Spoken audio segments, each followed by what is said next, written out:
ՄԱԿ-ի գլխավոր ասամբլեայի 80-րդ նստաշրջանում հաղթական հռետորաբանությամբ ելույթում Ադրբեջանի նախագահ Իլհամ Ալիևը հպարտանում էր իր երկրի տնտեսական ցուցանիշներով, մասնավորապես, որ Ադրբեջանի արտաքին պարտքը ՀՆԱ-ի ընդամենը 6.5%-ն է։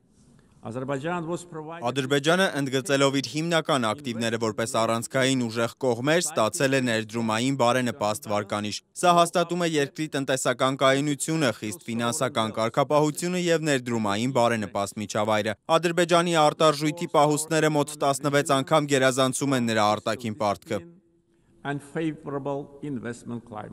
Այս ֆոնին Հայաստանում տնտեսական քննարկումները կենտրոնացած են բոլորովին այլ խնդրի՝ պետական պարտքի աննախադեպ աճի վրա։ Միայն այս տարվա առաջին 8 ամիսներին պետական պարտքն ավելացել է մոտ 1.3 միլիարդ դոլարով, գերազանցելով 14 միլիարդի շեմը։ Պարտքի միջին տոկոսադրույքը 4.9%-ից հասել է 7.3%-ի, ինչը նշանակում է տարեկան 100 միլիոնավոր դոլարների լրացուցիչ բեռ բյուջեի վրա։ Պարտքը հենց այնպես չեն տալիս երկրին եւ դրա դիմաց դու վճարում ես տոկոսներ, իսկ վերջին շրջանում Հայաստանի Հանրապետության պետական պարտքի ավելացմանը զուգահեռ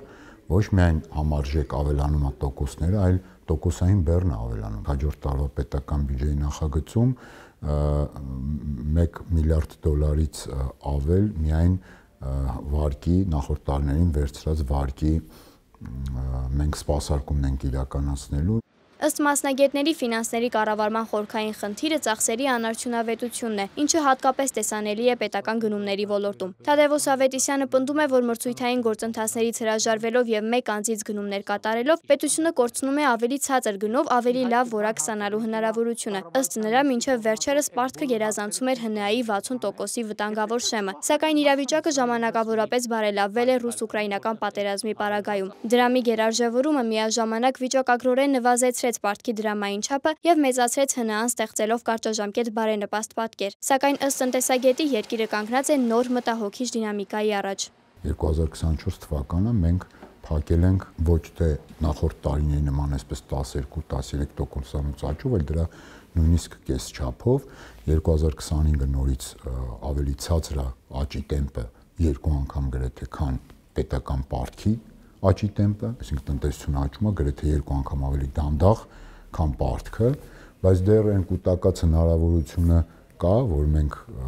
այսպես լավացրել ենք պարտքն հարաբերակցությունը, իսկ եթե դա այսպես մսխեն, այս զարգացումներով, նորից կհայտնվենք նույն տեղում։ Իհարկե մեր մոտ դոլարային պետական պարտքը բավականին աճել է,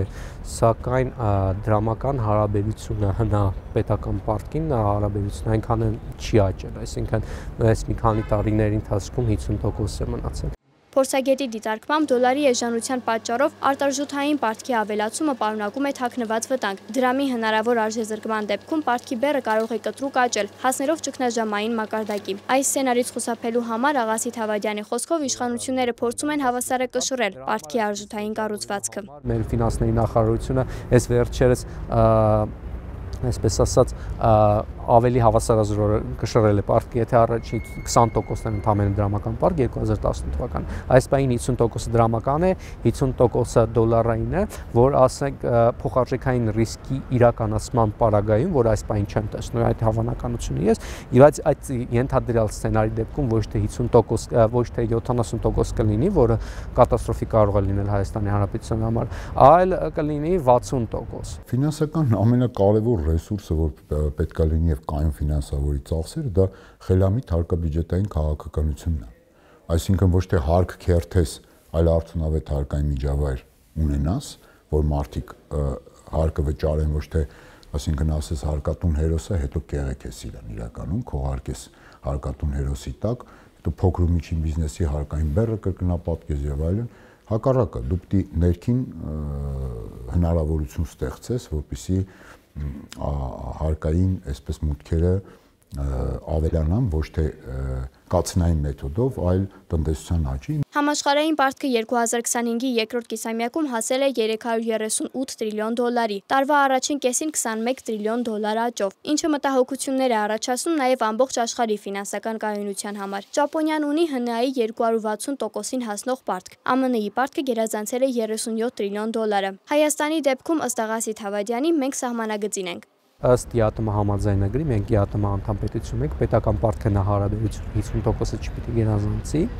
մենք այդ սահմանակետին ենք, ըստ մեր օրենքի ներքին, եթե մենք գերազանցում ենք 60% ցուցանիշը, ապա ֆինանսների նախարարությունը համապատասխան միջոցառումներ պիտի նախաձեռնի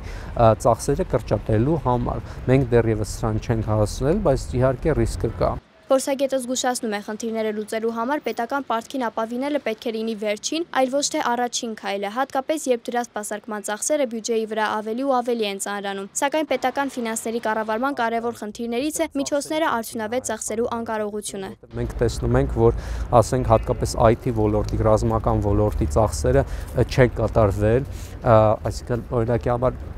ռազմական ոլորտի ծախսեր կան, որոնք մինչև այժմ 10% չեն կատարվել նախատեսվածից։ Սակայն ասենք հիմնականում վերջին եռամսյակում, այսպես ասած, արագորեն ասենց վայրի վերի ձևով կամ կատարվում են կամ չէ այդ ծախսերը, սա մեծ խնդիր է, այսինքն մենք ունենք հստակ ծախսերի արդյունավետության ապահովման խնդիր։ Փորձագետները զգուշացնում են, որ ներկայիս տեմպերով պարտքի ավելացումը կարող է երկիրը կանգնեցնել նոր ֆինանսական ճգնաժամի շեմին։ Միաժամանակ ընդգծում, որ պարտքի աճը վտանգավոր չէ, եթե այն համաչափ է տնտեսական աճին եւ ուղեկցվում է նպատակային ծախսերով։ Աննա Հարությունյան, Գևորգ Սիանոսյան, Open Media։